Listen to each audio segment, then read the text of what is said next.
Hello ဒီနေ့ကတော့ဘာလဲဆိုတော့အခုကတော့ပေါ့နော်အပိုင်း1ဗီဒီယိုပြီးသွားပြီဆိုတော့အပိုင်းနဲ့အခန်း2ပေါ့နော်ဒါကကြတော့အခန်း2ကကြတော့ဒီဟိုင်းနော်ဟာဒီမာဒီကန်တူကကြတော့ဟိုပါပဲရှိတယ်တရား9ခုပဲကြည့်ရမှာအဲ့တော့9ခုပဲကြည့်ရမှာဆိုတော့ကျမတို့သွားကြမယ်ပေါ့နော်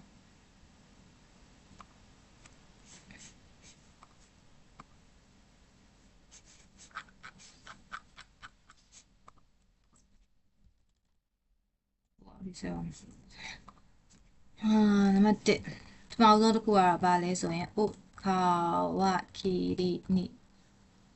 ရှိတယ်အိုခါဝခီရီ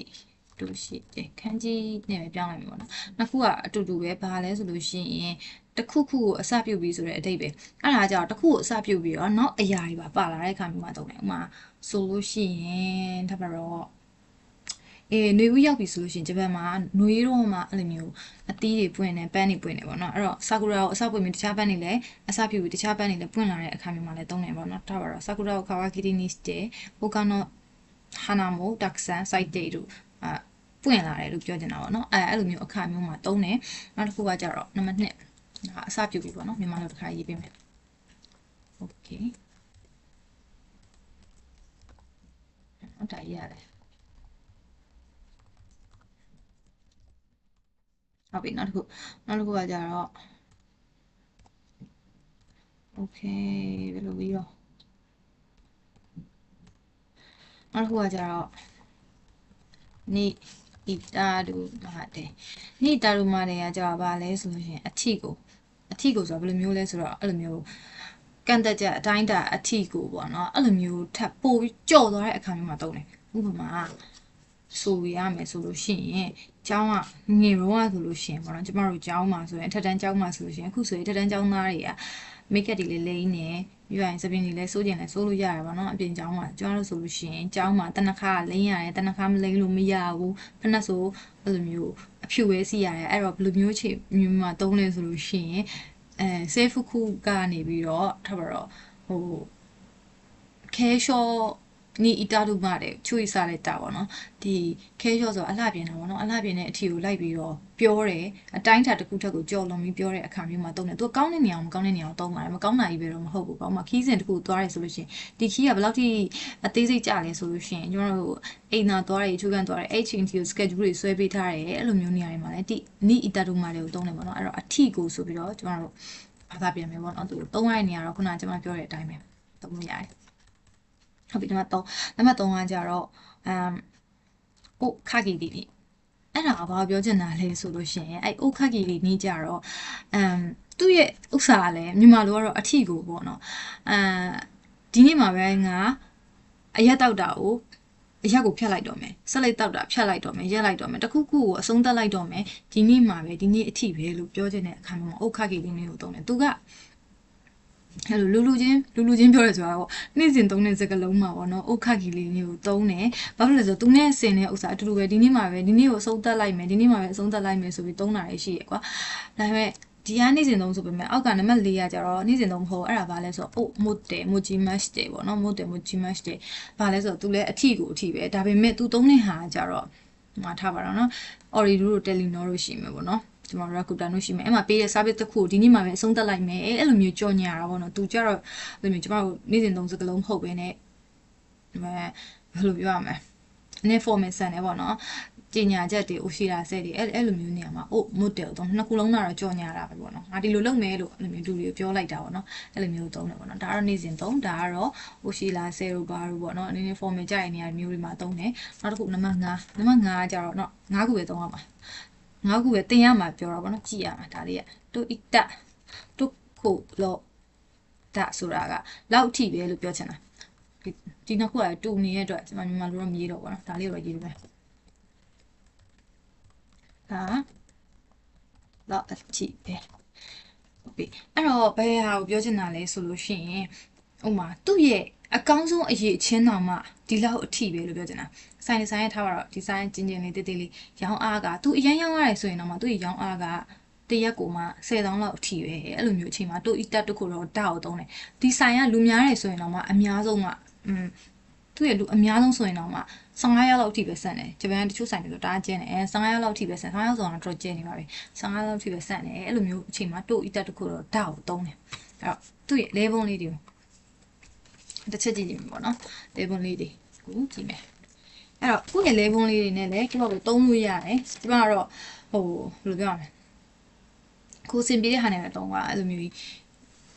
ဟိုဒီဟာသုံးရမယ်ဟိုဟာသုံးရမယ်တော့မရှိပါဘူးကိုစင်ပြေတဲ့နေရာမှာသုံးလို့ရတယ်ပေါ့နော်အဲ့တော့ကြည့်မယ်။အဲ့နားလည်လွယ်တဲ့စကားလုံးလေးရေးထားရပါတော့။ဘယ်မျိုးလဲဆိုလို့ရှိရင်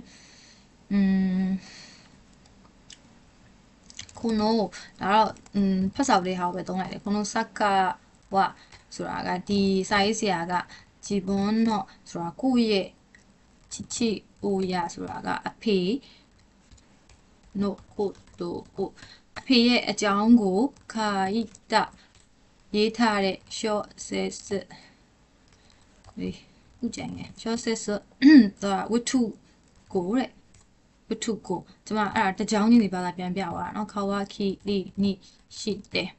အစပြုပြီးတော့ तू ကသူ့အဖေအကြောင်းကိုရေးတာရေးနေဘာဖြစ်လဲဆိုရင်စဂိစဂိစဂိစဂိစဂိစဂိစဂိ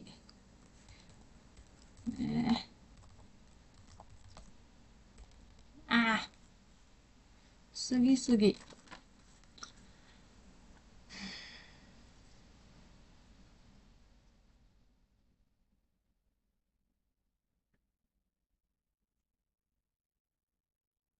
ဟိုဖြစ်နေလို့ထင်တယ်စဂိဂိစဂိဘာလို့ဟိုကမထွက်လာလဲစအော်ဟုတ်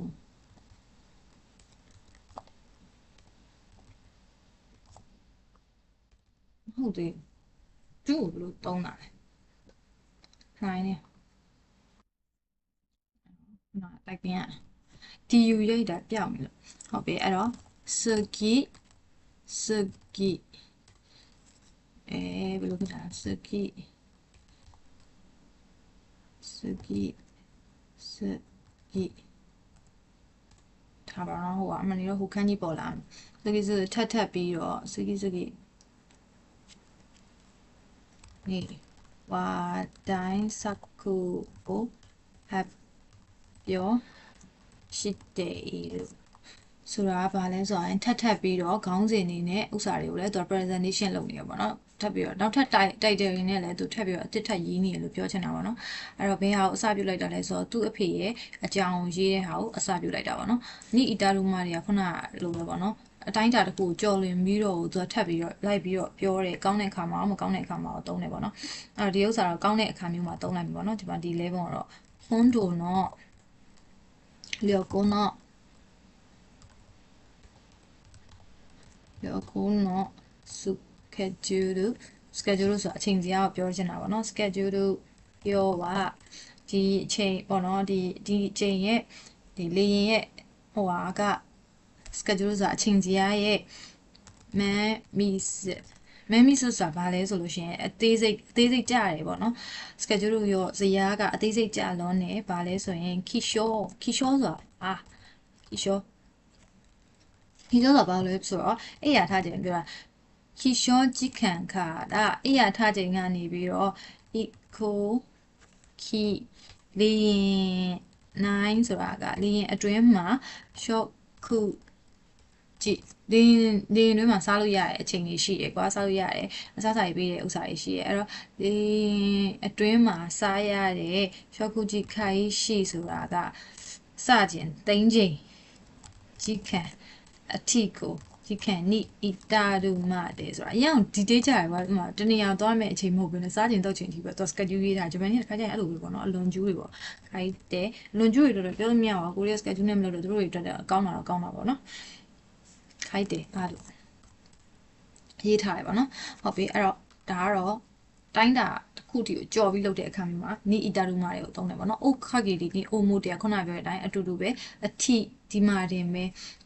ဒီနေ့မှာတင်ပဲရက်လိုက်တယ်ဆိုတဲ့ဟာကိုပြောတယ်ဒီမှာဒါက usual ဒါ formal နေရာမှာသုံးတယ်ပေါ့နော်အဲ့စာကြောင်းတစ်ခုကိုကြည့်မယ်ခါကီဒီနေ့အရန်လွယ်တယ်ဘယ်လိုမျိုးဟာမျိုးမှာသုံးလဲဆိုလို့ရှိရင်အရန်လွယ်တဲ့စာကြောင်းလေးပဲရေးလိုက်တော့ဘာဖြစ်လို့လဲဆိုလို့ရှိရင်မှတ်ရဖို့လေအောင်လို့ kyo o ခကီဒီနေ့မှာပဲဒါဘခောပို့ဘယ်ငါဘယ်လိုပေါင်းလိုက်တာဒါဘခို့ဆက်လိုက်ကိုရမေလူစလိုက်တော့တာရမေကွာဆိုပြီးတော့ပြောတာပေါ့နော်ဒါလေးနဲ့ရမေကွာဇိုးဆိုယောက်ျားလေးတုံးတယ်ပေါ့နော်အိုမုတ်တယ်ရတယ်အတူတူပဲဒီမှာပဲရက်မယ်ဒီထိပဲရက်ဒီမှာဒီနေ့မှာပဲရက်မယ်လို့ဒီနှစ်မှာပဲရက်လိုက်မယ်လို့ဆိုပြီးတော့ဟိုအရှိလာစိတ်လုပ်တဲ့အခါမှာတုံးတယ်ပေါ့နော်ဟုတ်ပြီအဲ့တော့ပထမဆုံးစာကြောင်းမှာကြည့်ကြည့်မယ်ခိုရဲအိုမုတ်တယ်ဒီမှာနေမယ်လို့ပြောချင်တာပေါ့နော်ဒီမှာနေမယ်ဒါကြီးအကျိန်နောက်မှာစံကျုကော့ကိုင်း35ချိန်အချိန်35ချိန်ဆိုပြောဆိုတာလက်မှတ်ကိုပြောဆိုပြောဆိုတာဘွဲရတာပေါ့နော်အတန်းပြီးရဟောအဲ့ဒါကိုပြောချင်တာရှောဆိုတာကအဲ့လိုမျိုး certificate တွေပါတယ်ကိုပြောတဲ့အခါမှာသုံးတာပေါ့နော်အတိအမဲ့ပြောတဲ့လက်မှတ်တွေရှောကျူးဆိုတာကကျူးရောရှိကေဆိုတာပေးအပ်တဲ့ပွဲလို့ပြောချင်တာပေါ့နော်ကျူးရောရှိကေဒီမှာကျတော့အတားရုပ်ခန်းကြီးဆိုတာပေးအပ်တယ်ပေါ့နော်အဲ့တော့ဒီ certificate တွေဒီမှာနေမဲ့35ချိန်မြောက်စုပြောဘွဲရတယ်လက်မှတ်တွေကိုပေးအပ်တဲ့အခမ်းအနားကိုဝါရီမတ်ဆုံးသက်မယ်လို့ပြောကြတယ်ဝါရီမတ်ဆုံးသက်မယ်โอเคတို့အတတို့ကတော့ဒါဆိုခုနပြောချင်တဲ့အတိုင်းပဲသူ့ရဲ့အမြင့်ဆုံး level ရအောင်မှဒီလောက်ထိပဲအရင်မများဘူးလို့ပြောချင်တဲ့အခါမျိုးမှာတို့အတတို့ကတော့ဒါကိုသုံးနေအဲ့တော့ကြည့်ကြည့်မယ်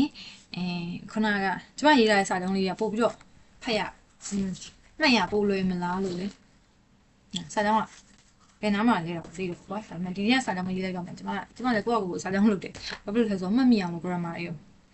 ဒီမှာတော့မရေးတော့ဘူးကိုယ်စာကြောင်းနဲ့ကိုယ်ဆိုလို့ရှိရင်မှားနေရည်လည်းရှိနေမှာဆိုတော့အဲ့တော့ဒီမှာတိုးချိဘာဆိုတာဒီဘယ်လိုဖြစ်လို့ခန်းကြီးရတလို့ရေးထွက်ဒီပါဒီမြေကပေါ့နော်ဒီနေရာကနာစစ်ဆိုတာနွေရာသီမှုဆိုတဲ့ဟိုတူအလောက်တီအာစုခုအာရီမဆက်မပူလို့ပြောချင်တာပေါ့နော်ဒီအဆွေရမှားနေတယ်ဒီခန်းကြီးက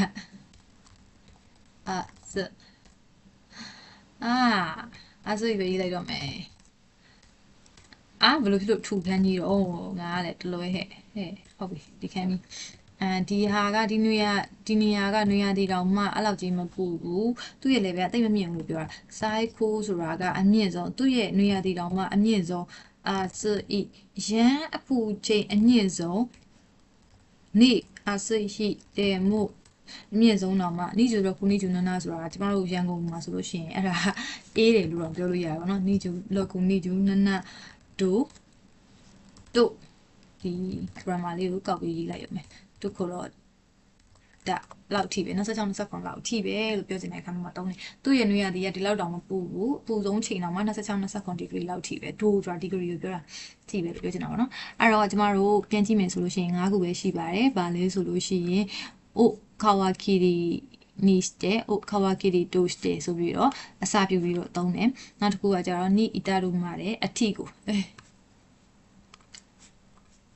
နေဒါရူမာတဲ့အထီကိုပေါ့နော်သူကအကန့်အသတ်ထီကိုအတိုင်းတာထီကိုကြုံလွန်သွားတဲ့အခါမျိုးမှာကျမတို့သုံးတယ်။ဥခဂီဒီနေအဲ့ဒါကြောင့်နှစ်ခုပေါင်းပြီးပြောမယ်ဘာဖြစ်လို့လဲဆိုတော့မိမှာဆိုလို့အိုမိုတဲအထီဒီနေ့အထီပဲကိုကျမတို့ဗာလဲဆိုရင်ရက်မယ်လို့ကြော်ညာတဲ့အခါမျိုးမှာသုံးတယ်။ခဂီဒီနေကyou share မိုတဲအကြတော့ formal နေရာမျိုးမှာသုံးတယ်တို့အီတာတို့ကတော့ဒါသူ့ရဲ့အမြင့်ဆုံး size ခိုးတယ်မို့စွန်းနာတကခုနိုင်လို့ပြောချင်တာပေါ့နော်ဂျပန်လိုကတော့ရန်မြင့်နေဆိုတာမှအဲ့လောက်ထိမမြင့်ဘူးလို့ပြောတဲ့အခါမှာသုံးတယ်ဟုတ်ပြီအဲ့တော့ကျွန်တော်ဗီဒီယိုနောက်ဗီဒီယိုမှာဆက်တွေ့မယ်ပေါ့နော်အပိုင်းနှစ်ကတော့ဒီမှာပဲပြီးသွားပြီပေါ့နော်ကြည့်ရလွယ်ကိုယ့်ရဲ့ level တွေကိုယ့်ကိုထုတ်ပြီးတော့ဖြည့်ထားမယ်ပေါ့နော်နောက်ကြလို့ရှိရင်မေးခွန်းလေးတင်ပေးမယ်လိုက်ဖြည့်ကြည့်ပါတတား